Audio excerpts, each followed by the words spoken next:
Thank you. Thank you, Mike. I mean, this is really, even these people over here are kind of, it's kind of crazy. It's really crazy, and this thing, Donald Trump has created this. He should be telling them not to do this, but he's just, he wants to sow total, he wants to sow total chaos, which he's succeeding in some areas and places to do. Anyway, beside all that, this is my neighborhood, downtown New York City. I grew up here and feel at home in these streets. I feel comfortable. The Twin Towers fell just over here, just over there. This part of the city was like a ghost town. But we vowed we would not allow terrorists to change our way of life. And we started the Tribeca Festival to bring people back. I love this city. I love this city. I don't want to destroy it. Donald Trump wants to destroy not only the city, but the country, and eventually he could destroy the world. But we vowed we would not allow terrorists. I owe this city a lot. And that's why it's so weird that Donald Trump is just across the street. Because he doesn't belong in my city. I don't know where he belongs, but he surely doesn't belong here. We New Yorkers used to tolerate him when he was just another grubby real estate hustler masquerading as a big shot, a two-bit playboy lying his way into the tabloids, pretending to be a spokesperson for himself. He was calling it as himself for himself, to fool the press into inflating his net worth. A clown. But this city is pretty accommodating. We make room for clowns. We have them all over the city. People who do crazy things in the street, we tolerate it. It's part of the city. It's part of the culture. But not a person like Trump who will eventually run the country. That does not work, and we all know that.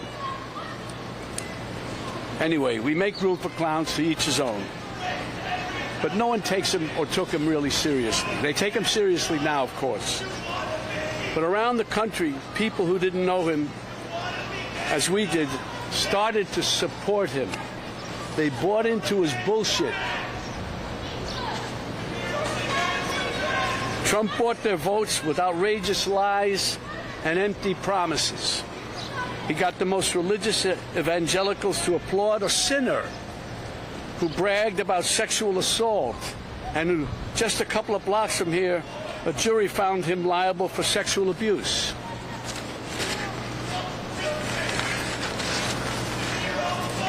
Somehow, he even got self-styled patriots to support a man who called for terminating the Constitution, and on January 6th, rallied an angry mob to threaten democracy, leaving death and destruction in its wake.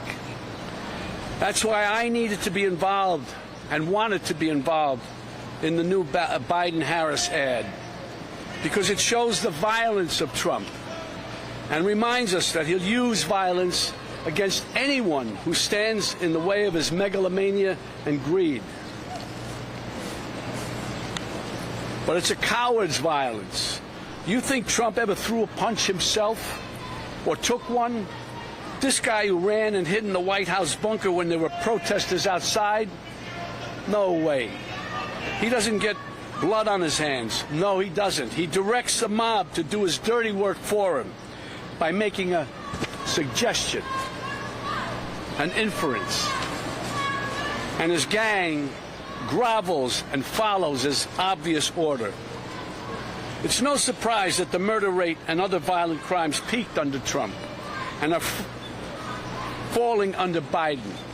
And now he's promising to use our own military to attack U.S. citizens. That's the tyrant. That's the tyrant he's telling us he'll be. And believe me, he means it. When Trump ran in 2016, it was like a joke. This buffoon running for president. No, never could happen. We'd forgotten the lessons of history that showed us other clowns who weren't taken seriously until they became vicious dictators. With Trump, we have a second chance. And no one is laughing now. This is the time to stop him by voting him out once and for all. We don't want to wake up after the election saying, what, again? My God, what the hell have we done? We can't have that happen again. Yesterday was Memorial Day. It's a good time to reflect on how Americans fought and died so that we may enjoy the freedoms guaranteed to us by a democratic government. A government that, as President Lincoln said, of the people, by the people, for the people, shall not perish from the earth. Under Trump, this kind of government will perish from the earth. I don't mean to scare you. No, wait, maybe I do mean to scare you. If Trump returns to the White House, you can kiss these freedoms goodbye that we all take for granted. And elections, forget about it. That's over. That's done. If he gets in, I can tell you right now, he will never leave. He will never leave. You know that. He will never leave. What does that mean? Is that the country we want to live in? Do we want him running this country and saying, I'm not leaving, I'm dictator for life? I hope this new ad campaign reaches outside the bubble to remind supporters of what a danger he is to our lives. This is not a threat. This is a reality. And that's why I've joined the Biden-Harris campaign, because the only way to preserve our freedoms and hold on to our humanity is to vote for Joe Biden for president. Really. We don't have a choice. On January 6th, while Republican lawmakers despicably tried to keep the loser Trump, in the White House, and Trump-inspired insurrectionists stormed the Capitol, brave men and women from law enforcement put their lives on the line to defend this country. Our democracy. They are the true heroes. These guys are the true heroes. They stood and put their lives on the line for these lowlives, for Trump. They lied under oath. They lied under oath. Right. Who lied under oath? What are you telling me? Those two traitors behind you. Excuse me? Those two traitors behind you. They lied under oath? That's right. What are you saying? They're traitors. They're traitors. You got I don't know. I don't even know how to deal with you, my friend. I don't even know how to deal with you. They stood there. They didn't have to. And there were other ones in there who probably were in with them a little bit too, and they found a way to get around. Not these guys. They stood there and fought for us, for you. For you. They weren't fighting for me. No, they fought for you, buddy. You're able to stand right here now.